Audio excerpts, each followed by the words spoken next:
Assalamualaikum warahmatullahi wabarakatuh. Alhamdulillahirrabbilalamin. Allahumma sholli ala sayyidina Muhammad wa ala ali sayyidina Muhammad. Ilahi anta maksudi waridhoka matlubi. Alhamdulillah pagi hari ini kita ketemu lagi ya. Ada pendengar-pendengar, penonton-penonton setia ya. Bu Heni, Bunda Desi, ya, Pak Hendri.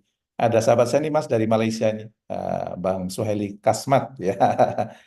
Ada teman kuliah saya Pak Ir nih ya, yang insya Allah segera melesat lah lembaga training barunya ya.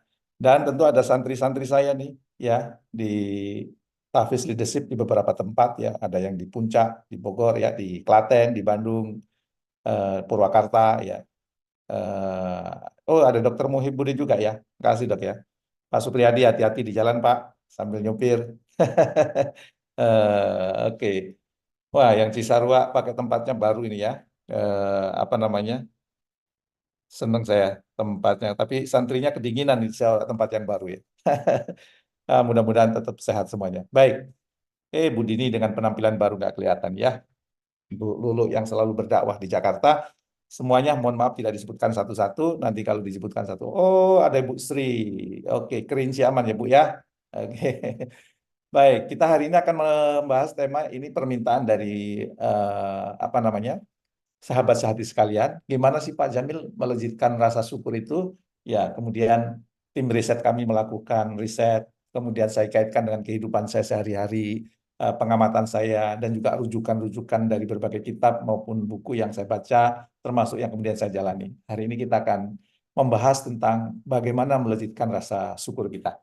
Nah, seperti biasa, acara ini selalu dimulai dengan Pak Jamil. Kenapa Babe? Kenapa sih acaranya dinamakan Mengasah Hati? Ya, karena saya sangat yakin ya dengan hadis Bukhari Muslim ini, ketahuilah sesungguhnya dalam tubuh manusia ada segumpal daging. Ya, jika segumpal daging itu baik, maka akan baik seluruh tubuh manusia. Dan jika segumpal daging itu buruk, maka akan buruk seluruh tubuh manusia. Dan ketahuilah bahwa segumpal daging itu adalah hati manusia. Ini hati ini pengertiannya bukan hati lever ya. Hati di sini adalah jantung gitu ya. Eh, dan berbagai riset terbaru menunjukkan bahwa ternyata kekuatan hati ini, dalam hal ini kolbu atau jantung itu ternyata 5.000 kali dibandingkan kekuatan pikiran kita gitu. Dan eh, ada resonansi morfik yang terjadi. Resonansi morfik itu apa? Orang yang hatinya bersih, orang yang hatinya baik itu ternyata bisa menularkan kepada kanan kirinya. Maka Bapak dan Ibu pernah ya, suatu saat kedatangan tamu atau berkunjung ke suatu tempat, pulang dari situ kok capek banget ya, kok lelah banget ya. Karena boleh jadi, walaupun tidak diucapkan, walaupun tidak ditunjukkan dengan aktivitas, hati atau kolbu-kolbu orang yang ada di dalam ruangan itu banyak yang negatif gitu. Sehingga kemudian menyerang kita gitu. Sehingga mempengaruhi kita gitu. Oleh karena itu, pastikan kalau kita berinteraksi dengan orang lain, hati kita itu bersih, hati kita itu jernih, hati kita itu hidup, sehingga menyebarkan energi ke kanan kiri. Ya, kalau kita lihat risetnya David Hawkins itu ya, kalau uh, energi apa namanya positif kita itu lebih dominan, maka kita bisa mempengaruhi banyak orang. Kalau energi kita itu dipenuhi dengan cinta, loving kindness, kita bisa mempengaruhi 10 juta orang ya. Apa namanya? Yang energinya rendah ya, yang energi negatifnya banyak gitu. Nah, maka pembahasan hati itu sangat penting. Dan hari ini kita akan membahas tentang syukur. Dan biasanya kalau membahas tentang syukur, ayat yang selalu dibaca ini adalah sumpah Allah atau pengumuman Allah, ya, atau pernyataan dari Allah yang dibacakan oleh Mas Agus tadi. La in sakatum la ajidanakum. Sesungguhnya jika kamu bersyukur, niscaya aku akan menambah nikmat kepadamu. Ingat ya, yang janji ini Allah. Yang janji ini bukan caleg yang lagi kampanye. Yang janji ini bukan kandidat yang sedang kampanye menjanjikan. Yang janji Allah yang menciptakan alam semesta. Dan Allah tidak mungkin ingkar janji. Allah selalu menepati janjinya. Yang kita pegang apa janjinya? Allah itu memaklumkan, mengumumkan, bahkan bersumpah di tafsir yang lain. Sesungguhnya jika kamu bersyukur, niscaya aku akan menambah nikmat kepadamu. Tetapi jika kamu mengingkari nikmatku, kata Allah, sesungguhnya azabku benar-benar sangat keras. Maka bagi sahabat sekalian yang hidupnya kok kemudian keras banget gitu ya, yang hidupnya kok dipenuhi dengan tantangan terus gitu ya, hambatan terus, kesulitan-kesulitan yang tiada ujungnya gitu. Jangan-jangan kita perlu introspeksi diri, jangan-jangan rasa syukur kita belum dilipat gandakan. Rasa syukur kita belum ditingkatkan gitu. Pak Jamil, itu kan pernyataan dari Allah. Ada nggak pendukung-pendukung ilmiah yang menguatkan tentang ayat tadi? Ya, sebenarnya kalau dari ayat Allah tidak perlu pendukung. Hanya saja supaya kemudian teman-teman yakin, ini sudah ada yang melakukan riset ya, selain yang sudah populer. Yang melakukan riset tentang syukur siapa? Profesor Richard Wiseman ya. Profesor Richard Wiseman melakukan riset ya, yang inti kesimpulannya adalah orang-orang yang selalu bersyukur hidupnya dipenuhi dengan berbagai keberuntungan, berbagai kenikmatan ya. Sementara orang-orang yang tidak bersyukur hidupnya dipenuhi dengan kesialan. Ya, itu Profesor Richard Wiseman. Karena itu sudah sering saya sampaikan, tidak saya tampilkan di slide ini ya. Yang saya tampilkan yang lain. Pendapat Martin Seligman itu, Martin Seligman itu adalah tokoh di psikologi positif, bukan hanya tokoh di negaranya, tapi tokoh dunia. Dan dia mengatakan bahwa rasa syukur adalah alat yang ampuh untuk meningkatkan kesehatan fisik dan mental. Jadi ternyata kalau kita semakin bersyukur, yang sehat itu bukan hanya fisik kita, mental kita juga sehat. Mental kita sehat berpengaruh kepada fisik kita. Ini yang ngomong ahlinya dalam urusan kesehatan mental, yaitu Martin Seligman ini. Ya, pendapat beliau banyak berkaitan dengan syukur. Saya cuplik satu saja nih. Rasa syukur adalah alat yang ampuh untuk meningkatkan kesehatan mental dan fisik.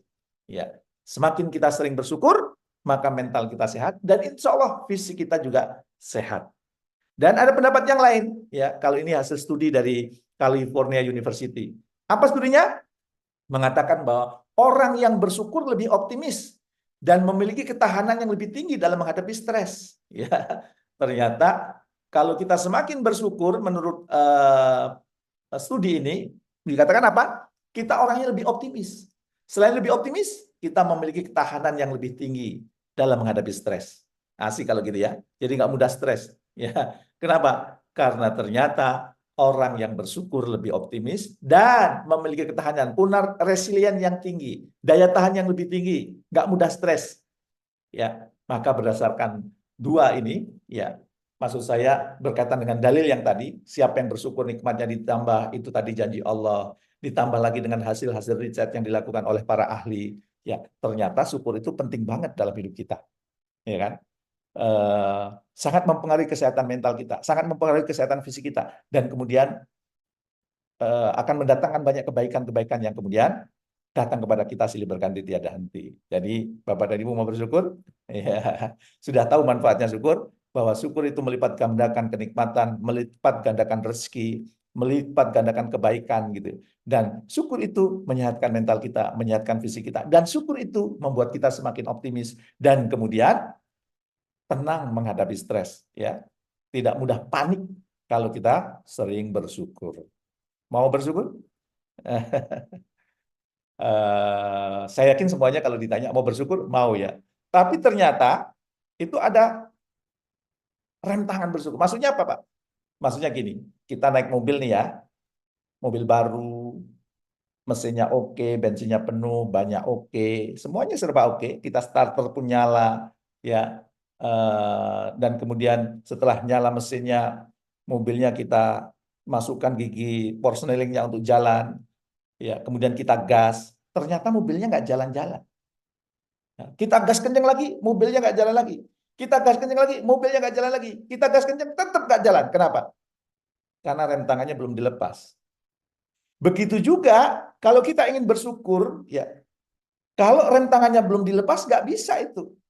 Maka sebelum kita bersyukur, kita perlu melepas rem tangan. Pertanyaannya, apa itu rem tangan bersyukur? Ternyata rem tangan bersyukur itu beberapa. Contohnya, kalau kita sering fokus pada kekurangan. Jadi orang yang fokus pada kekurangan, fokus pada kelemahan, susah bersyukur. Kurang ini, kurang itu, kurang semuanya serba kurang. Itu susah bersyukur. Itu menjadi rem tangan kita, ya, untuk kemudian kita bersyukur. Ya. Apalagi yang kemudian menjadi rem tangan kita bersyukur selain kemudian fokus pada kekurangan, gajinya mungkin kurang, ya, rumahnya kurang luas, mobilnya kurang keren misalnya. Ya, itu sulit bersyukur kalau kita fokus pada kekurangan. Ya, dan kemudian rem tangan bersyukur itu juga membanding-bandingkan. Kok dia lebih bagus ya dibandingkan saya? Kok dia lebih kaya ya dibandingkan saya? Jabatan dia kok lebih tinggi dibandingkan saya ya? Kok dia lebih populer dibandingkan saya ya? Ilmu dia kok lebih banyak dibandingkan saya? Itu membuat kita kurang bersyukur. Suka membanding-bandingkan. Ya. Dan kemudian rem tangan bersyukur selain fokus pada kekurangan, suka membanding-bandingkan. Yang ketiga itu apa? Banyak mengeluh. Ternyata banyak mengeluh itu juga membuat seseorang itu sulit untuk bersyukur. Dan yang terakhir menurut para ahli, ya sesuatu atau rem tangan yang membuat kita sulit bersyukur adalah menyesali masa lalu. Selalu berpikirnya masa lalu. Banyak penyesalan-penyesalan masa lalu yang kemudian sering dihadirkan. Ya, dan kemudian khawatir terhadap masa depan. Ya, kalau seseorang itu punya 4 hal ini, dipastikan sulit untuk bersyukur. Sudahlah fokus pada kekurangan, suka membanding-bandingkan, dan biasanya kalau orang membandingkan tuh kebanyakan membandingkan dengan yang lebih tinggi. Karena membandingkan yang lebih tinggi, dia merasa lemah terus, merasa kurang terus, ya, merasa di bawah terus, inferior terus, sehingga dia sulit bersyukur. Sudah gitu banyak mengeluh, ya, dan kemudian menyesali masa lalu dan mengkhawatirkan masa depan. Maka kalau kita ingin bersyukurnya lebih kencang, coba rem tangannya itu dilepas dulu. Bapak Ibu masih ada yang punya rem tangan di sini? Ya, apa namanya? Di antara 4 ini masih ada yang ada di dalam diri sahabat sekalian. Ya, yang itu kemudian melekat. Coba dilihat, dibaca lagi di slide. Ya, ternyata ada 4 tuh. Di antara 4 itu adakah yang masih melekat ya di dalam diri sahabat sehati sekalian? Ah, ada Pak. Nggak usah disebut Bu Dini, ada gitu ya. Ya, oke. Apakah pengaruh bisikan setan? Ya setan yang jelas membuat kita itu sulit bersyukur. Insya Allah sudah pasrah. Ya pasrah tapi harus ada usaha Bu Yuni. Ya, pasrah itu bukan kalimat, bukan pasif. Pasrah itu aktif. Ya. Nah kita perlu tahu ini, ya Bang Sueli Kaspat ya. Insya Allah semakin baik. Ya, oke. Mudah-mudahan kalau tahu ada 4 yang ini segera kemudian dilepaskan dan kita akan fokus pada bagaimana caranya untuk semakin bersyukur. Gitu ya. Nah, apa sih Pak melejitkan rasa syukur itu?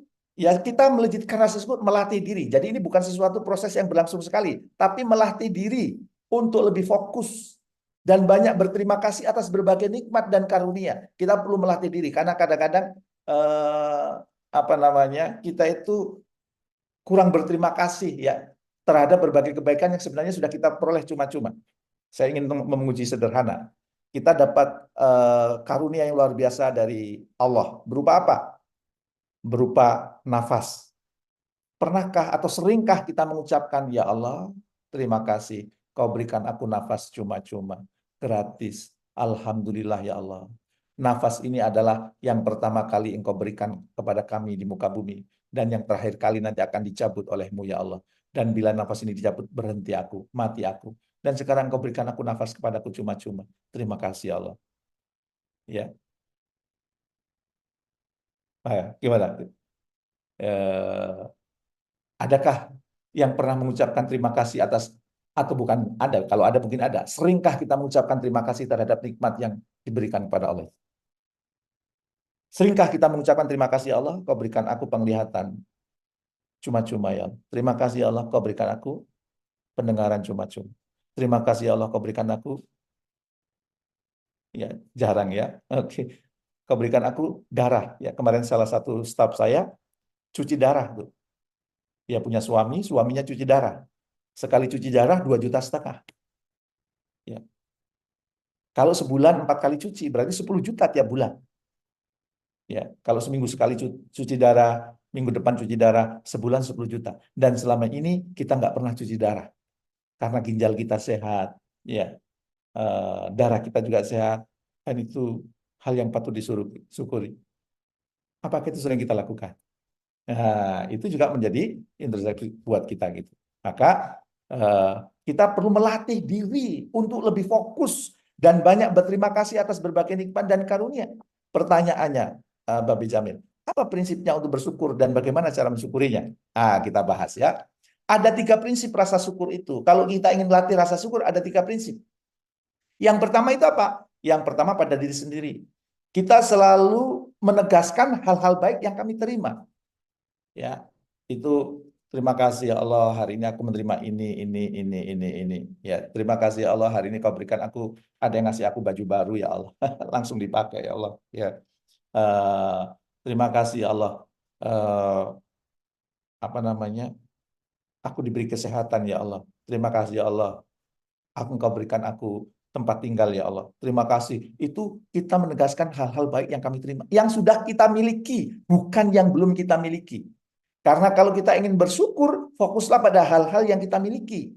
Bukan hal-hal yang belum kita miliki. Maka kami menegaskan hal-hal yang baik yang ada pada diri kami. Yang sudah kami terima. Ya. Alhamdulillah punya laptop.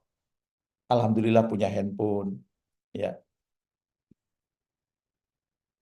Alhamdulillah bisa berbusana menutup aurat.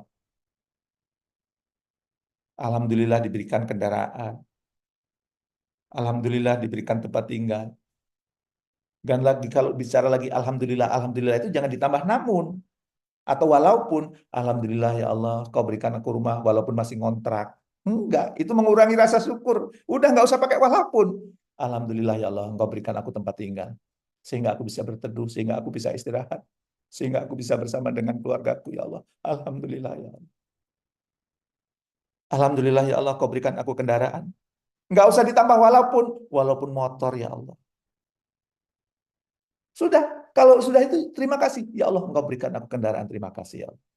Kau berikan aku Honda, kau berikan aku Yamaha. Kenapa namanya Yamaha? Ada yang tahu? Kenapa namanya Yamaha? Karena dibuat di Jepang. Kalau dibuat di Arab jadi Ya Mahmud. Ya, oke. Ya, disyukuri. Ya, ya Allah, alhamdulillah ya aku bisa kuliah. Jangan ditambah walaupun di swasta ya Allah. Enggak. Ya. Ya Allah, terima kasih kau berikan aku order. Ya, bisnis ini. Jangan ditambah walaupun kecil nilainya ya Allah. Enggak, itu mengurangi syukur. Ya, kalau bersyukur ya, ya Allah alhamdulillah gitu. Ya, Bu Dini, ya alhamdulillah ya Allah. Hari ini aku dapat bisnis ngetes 1 orang ya Allah. Jangan ditambah, ya Allah terima kasih kau berikan aku hari ini rezeki. Walaupun hanya 1 orang yang saya tes, enggak boleh ada kata walaupun. Nah, gitu ya. Jadi selalu disyukuri. Nah, 3 prinsip rasa syukur selain pada diri sendiri, fokus pada juga peran orang lain. Kami mengakui peran orang lain dalam memberikan kebaikan pada hidup kami. Kita pada sampai titik ini, itu ada peran orang-orang di sekitar kita. Maka akui peran itu. Habis sahur tadi, ya istri saya menyediakan makanan. Maka saya bilang, terima kasih ya Bu, sudah disiapin makanan. Terima kasih.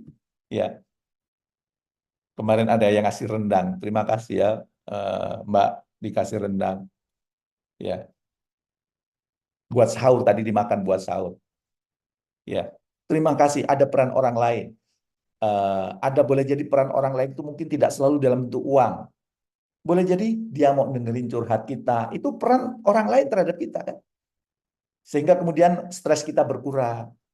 Ada orang yang mau menemani kita. Ada orang yang memberikan inspirasi kepada kita. Itu ada peran orang lain dalam hidup kita itu.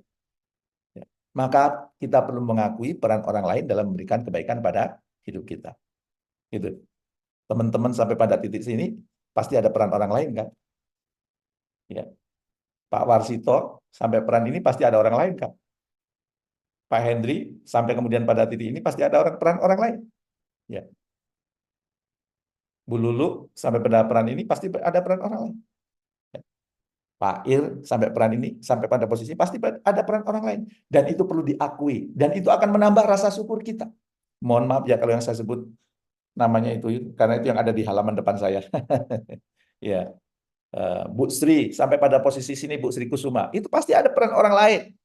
Begitu juga Pak Budi Jaya Dilaga itu pasti ada peran orang lain. Maka akui peran orang itu dan itu akan membuat kita semakin bersyukur.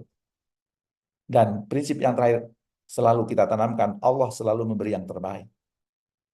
Kenapa? kami yakin bahwa Allah selalu memberi yang terbaik kepada kami.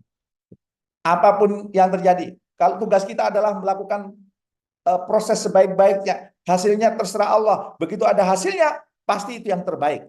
Maka paradigma yang ditanamkan kepada kita adalah, di dalam diri pikiran kita adalah apa? Kami yakin bahwa Allah selalu memberi yang terbaik kepada kami. Insya Allah kalau 3 prinsip ini dipegang, ya Pak Supriyadi, ya kalau 3 prinsip ini dipegang, itu akan membuat kita semakin bersyukur, Pak Supriyadi. Itu Bunda Desi.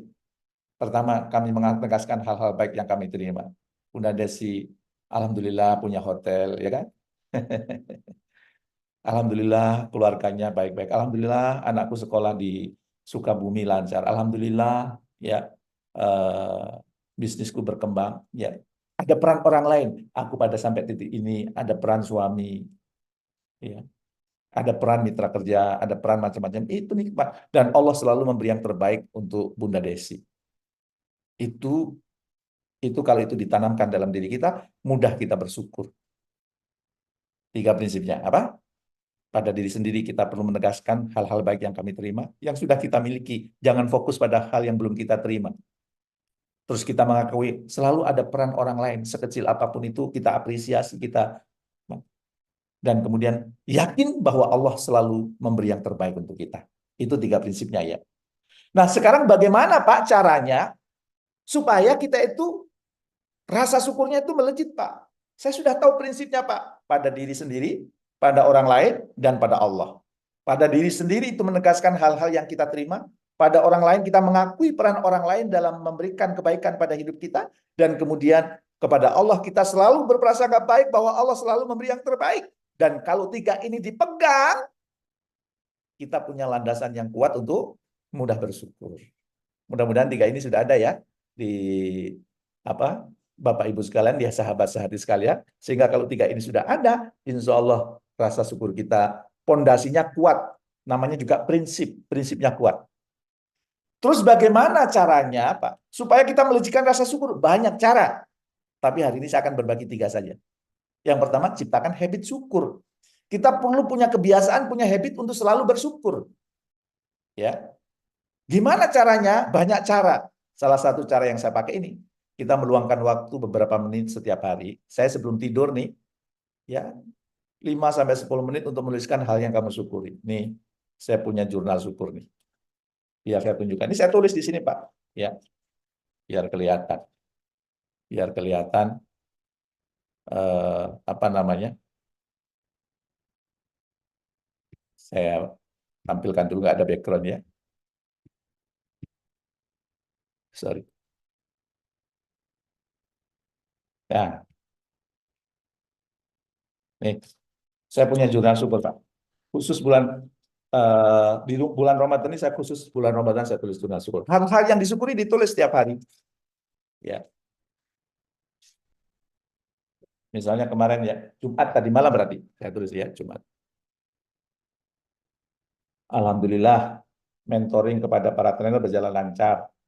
Materi kolaborasi yang saya berikan ditindaklanjuti bahkan setelah saya meninggalkan kelas. Mereka masih berdiskusi 1 jam lebih dan sepakat untuk berkolaborasi menyukseskan acara graduation STC batch 7 pada 30 Maret 2024. Itu saya syukuri. Punya komunitas yang positif, yang berkomitmen untuk memberikan penampilan yang terbaik, itu adalah hal yang sangat saya syukuri. Yang kedua nih, ya. Yang kedua, alhamdulillah bisa bertemu para branch manager Steven Genetic dari berbagai daerah.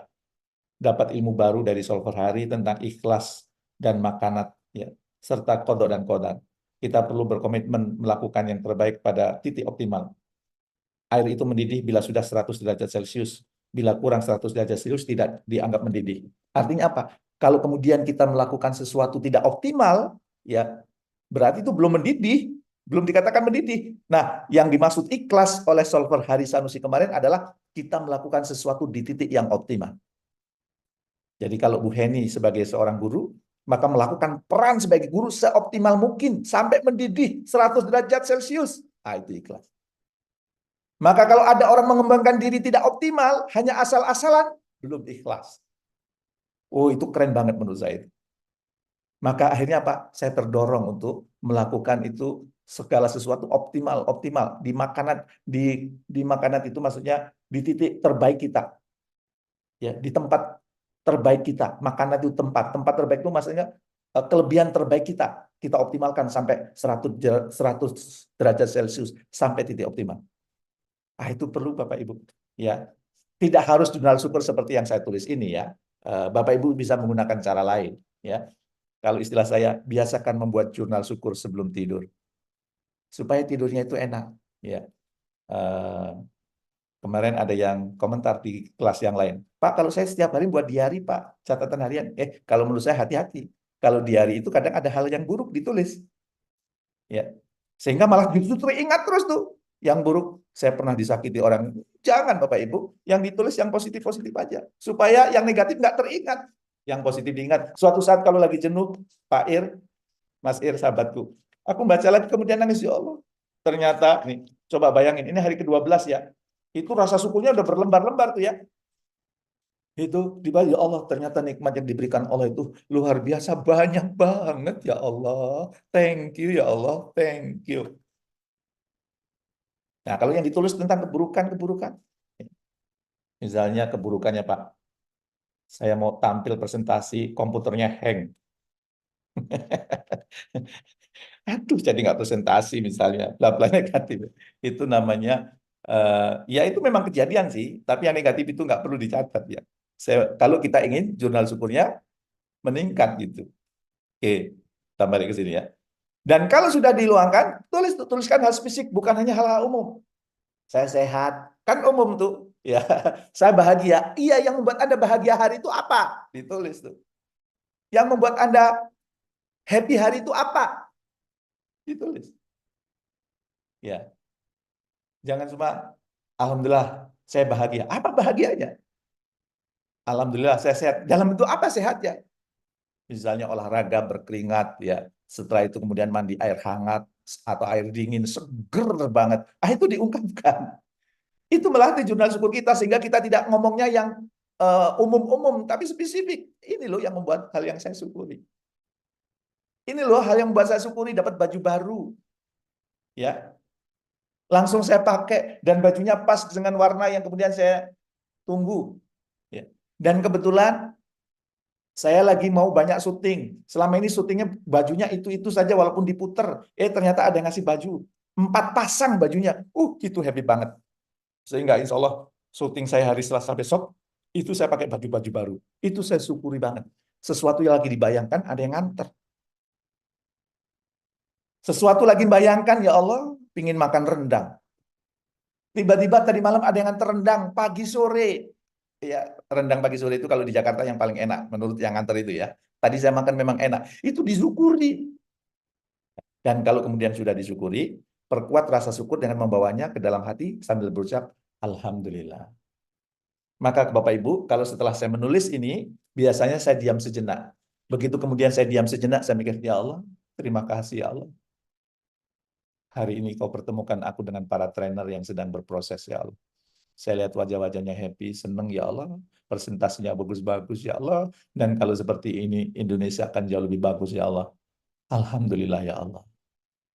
Mudah-mudahan itu menjadi amal jariah saya ya Allah. Yang mengalir terus pahalanya kepada hamba ya Allah. Terima kasih. Nanti dipraktekin ya. Setelah acara ini silakan. Setelah ditulis jurnal syukurnya, diresapkan dalam hati, ucapkan banyak-banyak Alhamdulillah.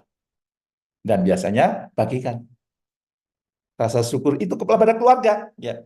Makanya kalau dalam keluarga itu jangan sampai rumahnya itu hanya sebagai house, hanya rumah bangunan, hanya tempat laundry, tempat menginap. Rumah itu tempat berkomunikasi. Salah satu yang dikomunikasikan adalah menceritakan rasa syukur itu. Cerita kepada istri atau suami, kepada anak. Ya.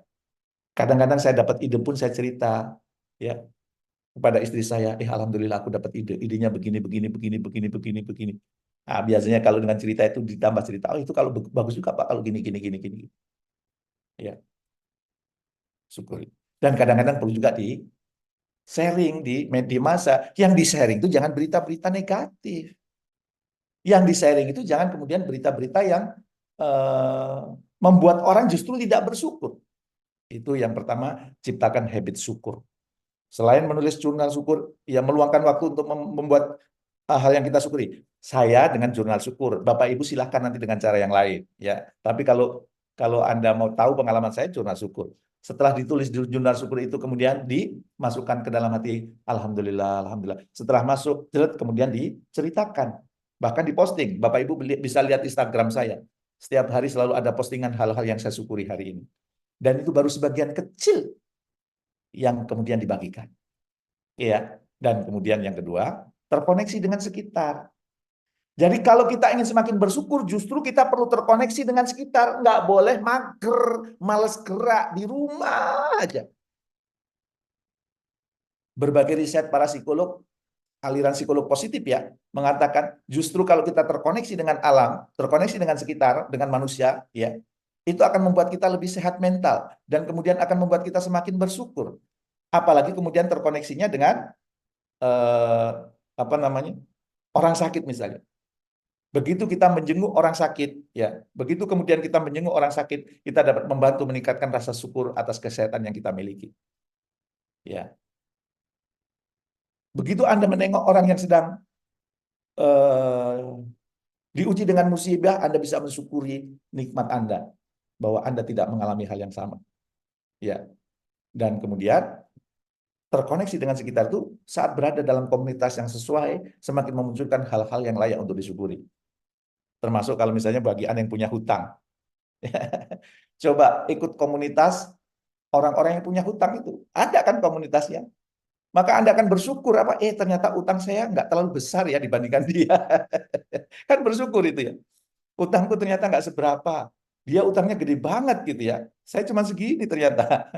Dan kemudian bersyukur karena dapat ilmu cara-cara melunasi hutang yang lebih efektif. Ya, misalnya begitu Bapak.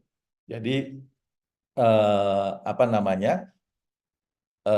Perlu terkoneksi dengan komunitas. Ya, bagi Anda yang mau jadi trainer, ikuti komunitas trainer. Ya, bagi Anda yang jadi entrepreneur, ikuti komunitas entrepreneur. Bagi Anda yang mau jadi penghafal Al-Quran, ikuti komunitas penghafal Al-Quran. Ya, itu ternyata akan meningkatkan rasa syukur kita. Dan yang terakhir, ya, itu lakukan gerakan syukur. Gerakan syukur itu apa? Gerakan itu mempengaruhi emosi. Ya, gerakan itu apa namanya, bisa mengubah sesuatu yang tadinya menyedihkan menjadi happy. Maksudnya gerakan syukur itu apa? Maksudnya gerakan syukur itu eh, gerakan bersyukur antara lain tersenyum. Saya itu suka sedih ya kalau ada mengaku orang Islam, tapi ternyata apa? Default wajahnya itu default yang cemberut gitu. Seharusnya defaultnya itu senyum, bukan default cemberut. Apalagi senyum itu sedekah gitu ya. Itu akan meningkatkan syukur kita. Kalau kita kemudian defaultnya itu senyum. Ya, mengucapkan terima kasih, menulis surat ucapan terima kasih. Terima kasih ya udah ngasih rendang ini, terima kasih udah ngasih baju ini, terima kasih udah ngasih kurma, terima kasih ya sudah memberikan feedback kepada saya. Terima kasih itu dibiasakan. Itu gerakan syukur namanya. Ya, jadi mulai sekarang nih kelas yang ikut kelas mengasah hati bersama Jamil Aji ini, yuk default wajahnya default senyum. Duduk senyum, ya.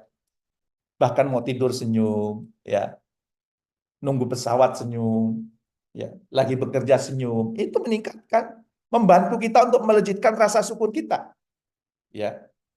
Kalau kemudian kita eh, melakukan gerakan itu, ya. Dan kalau sudah kemudian lakukan gerakan senyum, jangan lupa berbagi atas berbagai kelebihan yang sudah kita terima. Ketika kita diberi kelebihan harta, maka bagi harta itu.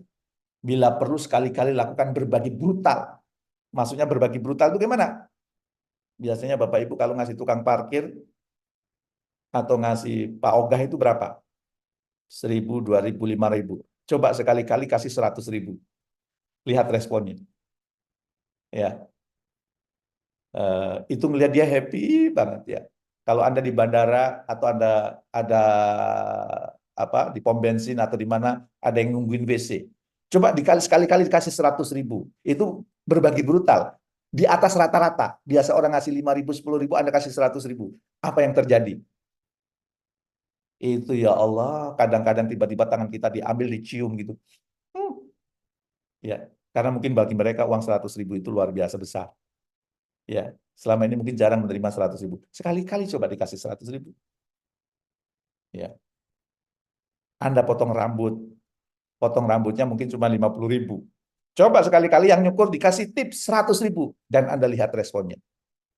Itu seneng banget kita ngelihat, ya, happy banget lihat kayak gitu, ya. Jadi eh, apa namanya, luar biasa bahagianya. Lakukan gerakan syukur. Maka pada pagi hari ini, untuk melejitkan rasa syukur, selain prinsip tadi ya, yang berhubungan dengan diri sendiri, yang kemudian ada peran orang lain, dan Allah selalu memberi yang terbaik, how to-nya, bagaimana melejitkan rasa syukur, yang pertama, ciptakan habit syukur. Ya, biasakan mengingat hal-hal yang baik yang ada, yang kita terima dalam kehidupan kita. Mau tidur junah syukur, bangun pagi pun bersyukur. Ya Allah, alhamdulillah aku bisa bangun sebelum subuh ya Allah. Semua ini atas izin-Mu ya Allah. Kalau Engkau tidak mengizinkan, nggak bisa aku bangun ya Allah. Terima kasih ya Allah. Terima kasih aku bisa duduk ya Allah, alhamdulillah. Terima kasih ya Allah bisa jalan ke kamar mandi. Alhamdulillah. Bangun tidur syukur, mau tidur syukur, dalam perjalanan ke kantor, dalam perjalanan aktifan pun syukur. Itu habit syukurnya melekat dalam diri kita. Dan jangan lupa yang kedua apa? Terkoneksi dengan sekitar. Ya, insya Allah itu akan menambah rasa syukur kita kalau kita terkoneksi. Dan kemudian yang terakhir adalah melakukan gerakan syukur. Gerakan syukur itu maksudnya apa? Dimulai dari wajah kita itu.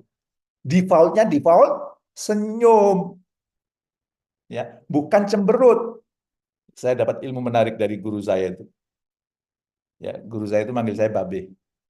B, ya guru. Ya, ada orang nih keluar dari diskotik. Biasanya gimana? Karena sambil mabuk seneng. Seneng ya. Gimana kalau orang keluar dari pengajian atau keluar dari kelas-kelas inspirasi, dia tersenyum atau sedih? Tergantung materinya, guru. Kalau materinya menyedihkan, mungkin menyedihkan. Kalau materinya senang, senang. Nah, maka biasakan pastikan keluar dari kajian, keluar dari masjid, keluar dari majelis taklim, keluar dari majelis ilmu, wajahnya tersenyum. Sehingga orang awam akan mengatakan, oh gitu ya, kalau ikut kajian itu wajahnya senyum ya. Jangan sampai pulang ikut kajian, ya Allah mukanya jutek, jadi nggak ikut dia nanti. Tapi kalau ikut kajian, ih senyum, senyum kayak Bu Yuleha gitu. Itu dia senyum. Itu orang kemudian ngelihat Bu Sri gitu, seorang bidan, trainer, wajahnya full senyum, seneng. Kalau dia habis kajian, senyum. Ya, maka orang akan sering ikut kajian dibandingkan ke diskotik. Gitu ya. Jangan sampai orang keluar diskotik happy, kita keluar dari kajian, keluar dari majelis ilmu, malah mukanya nggak tersenyum. Maka lakukan gerakan syukur. Senyum, membiasakan ucapan terima kasih, dan berbagi. Kalau Anda punya harta, berbagi harta. Kalau punya ilmu, berbagi ilmu. Semakin bersyukur nanti. Ya, berbagi cinta. Berbagi cinta itu maksudnya apa? Anda ada orang curhat, Anda siap mendengarkan, itu kan berbagi cinta. Ya, jadi eh, lakukan gerakan syukur itu. Insya Allah kalau dilakukan maka akan melejit. Maka sesi ini saya tutup, eh, berkomitmenlah untuk selalu bersyukur mulai hari ini. Buat di pernyataan. Saya berkomitmen untuk mensyukuri berbagai nikmat, kebaikan dan hal-hal positif yang saya terima setiap hari.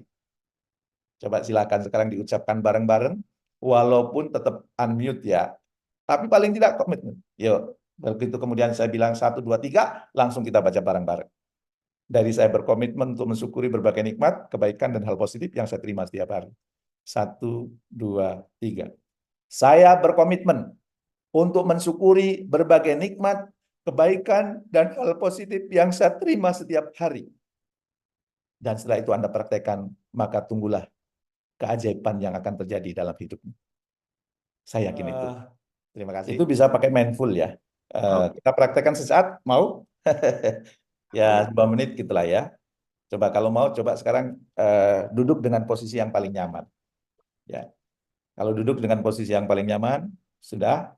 Ya, maka kalau sudah punya nyaman, ya sekarang pejamkan matanya. Kita akan uji coba sebentar aja.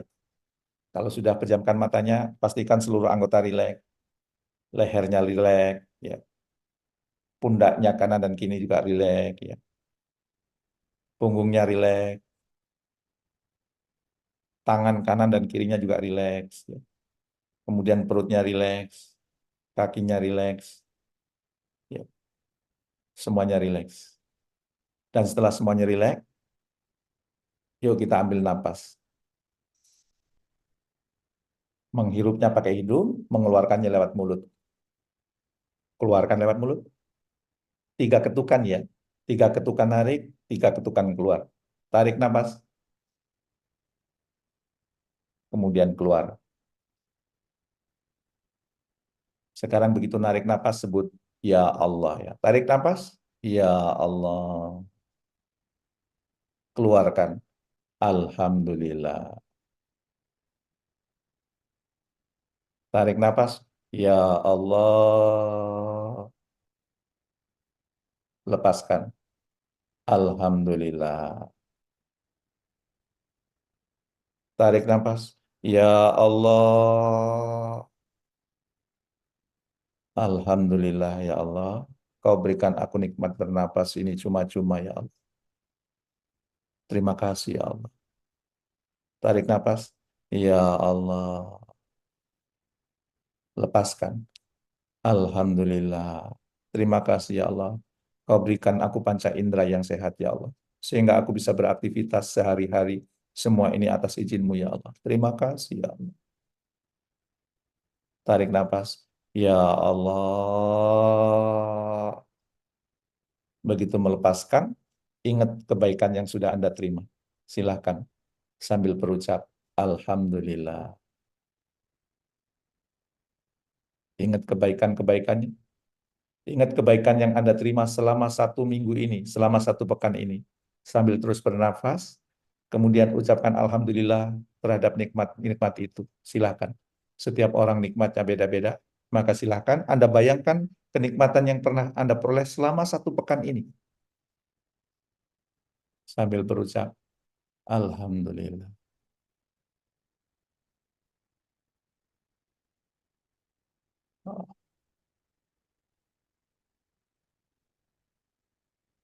Alhamdulillah ya Allah.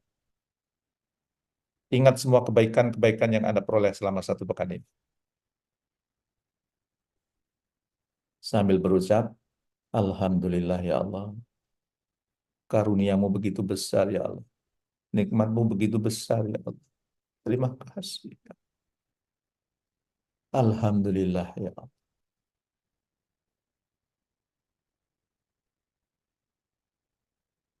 Oke, kita kembali ke acara ini, kegiatan ini, dengan tetap narik napas. Sebut ya Allah, lepaskan. Alhamdulillah. Nanti silakan dipraktekkan. Kalau barusan cuma sekitar 2 menit. Nanti kalau mempraktekkan saran saya sekitar 10 sampai 20 menit. Itu beda rasanya, ya. Dan biasanya tanpa sadar keluar air mata itu. Begitu sudah keluar air mata tanpa sadari, berarti itu insya Allah rasa syukurnya sudah masuk ke dalam hati kita. Kalau nggak percaya, praktekkan dulu. Di dalam awal surat Al-Baqarah kan dikatakan ciri orang bertakwa. Salah satunya apa? Bil ghaib. Ya, dia percaya kepada kitab yang diturunkan sebelumnya kan.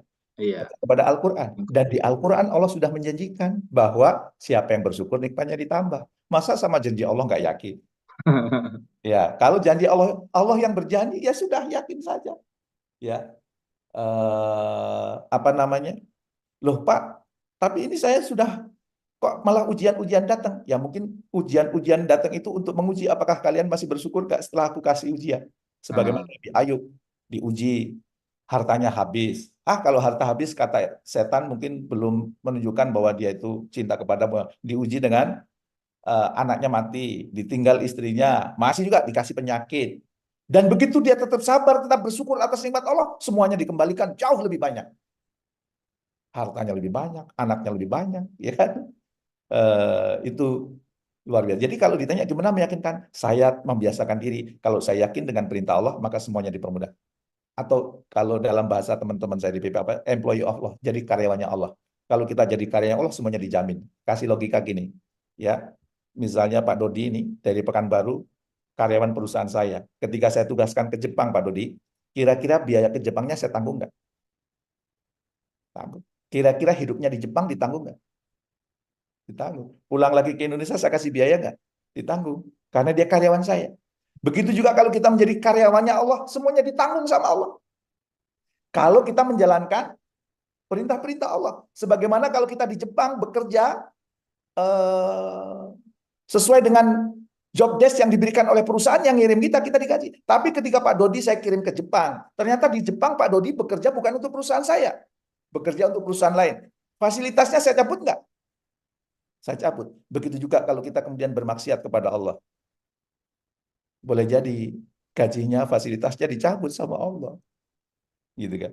Maka pastikan kita menjadi karyawannya Allah. Berarti apa? Menjalankan semua perintahnya, menjauhi larangannya. Berarti kita menjadi karyawan Allah. Dan terus berjalan, insya Allah dijamin sama Allah. Oke, siap, siap, siap, siap.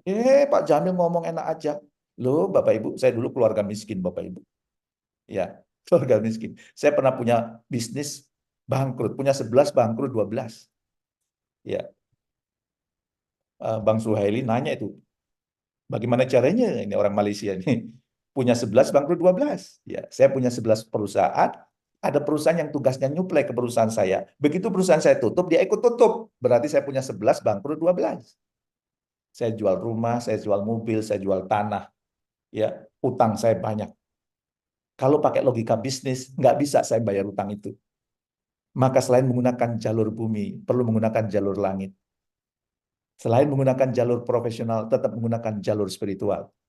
Atau bahasa lain kalau di Stephen, ya, selain menggunakan jalur capaian, gunakan jalur hidayah. Insya Allah pertolongan Allah. Sebagai manusia kita berusaha secara profesional, tapi jangan lupa jalur langit.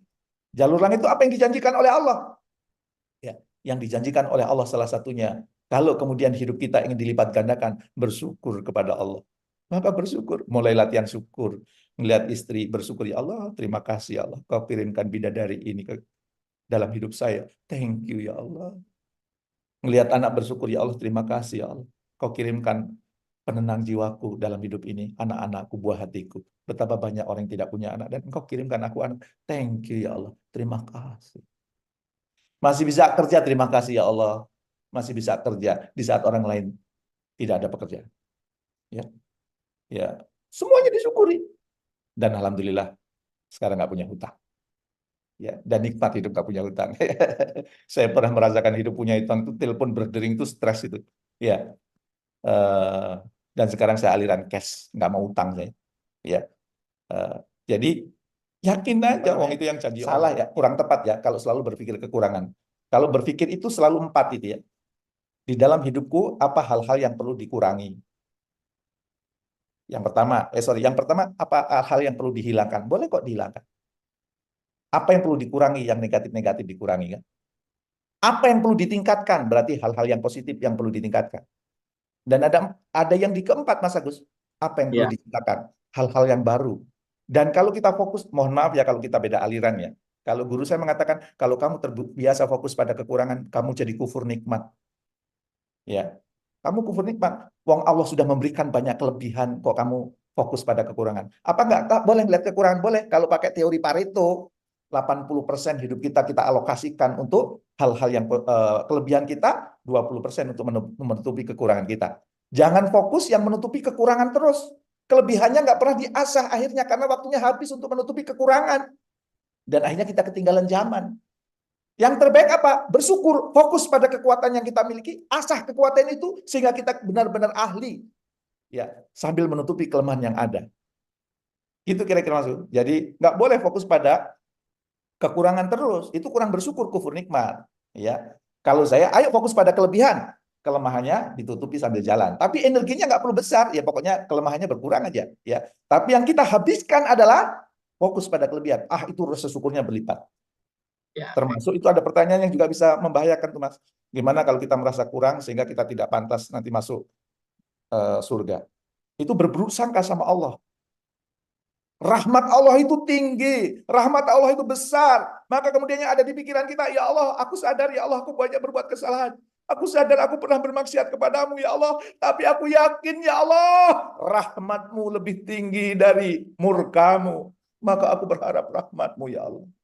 Aku berharap kasih sayangmu ya Allah. Aku berharap cintamu ya Allah.